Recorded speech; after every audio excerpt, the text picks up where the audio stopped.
அனைவருக்கும் வணக்கம். இது மீனாட்சியின் பெஸ்ட் வந்து பார்த்தீங்கன்னா லெமன் ரைஸ் செய்யப்போகிறோம். வாங்க ரைஸ் பார்க்கலாம். லெமன் எடுத்துக்கோங்க, காஞ்ச மிளகா, பச்சை மிளகா, கடலப்பருப்பு கொஞ்சம், மல்லாட்டை கொஞ்சம், கருவேப்பிலை, கொத்தமல்லி.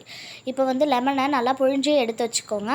அதுக்கப்புறமா வடிகட்டி எடுத்து வச்சுக்கோங்க. இப்போ ஸ்டவ் ஆன் பண்ணி வானலை வச்சு வானல் காஞ்சக்கப்புறம் எண்ணெய் ஊற்றி கடுகு உளுத்தம் பருப்பு சேர்த்துக்கோங்க. அதுக்கப்புறமா காஞ்ச மிளகா, பச்சை மிளகாவை ஆட் பண்ணிக்கோங்க. அதுக்கப்புறமா கடலப்பருப்பு சேர்ந்ததுக்கப்புறம் நம்ம மல்லாட்டையும் சேர்த்துக்கலாம்.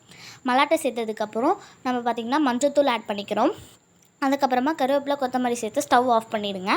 அதுக்கப்புறமா பார்த்திங்கன்னா நம்ம புழிஞ்சு வச்சுருக்கோம்ல லெமன், எலுமிச்சை சாறு அதையும் சேர்த்துக்கோங்க. அதுக்கப்புறமா இதுக்கு தேவையான அளவுக்கு உப்பு, எலுமிச்சை குழம்புக்கு உப்பு. அதுக்கப்புறமா சாதத்தை வடித்து எடுத்து வச்சுக்கோங்க. இப்போ பார்த்திங்கன்னா இது ரெண்டுத்தையும் நல்லா ஆற வச்சு எடுத்துக்கோங்க, லெமன் குழம்பையும் சாதத்தையும். அதுக்கப்புறமா சாதத்தில் லெமன் குழம்பு ஆட் பண்ணி நல்லா இந்த மாதிரி கிளறி விட்டுக்கோங்க. அதுக்கப்புறமா இதுக்கு தேவையான அளவுக்கு உப்பு ஆட் பண்ணி நல்லா கிளறி விட்டுக்கோங்க.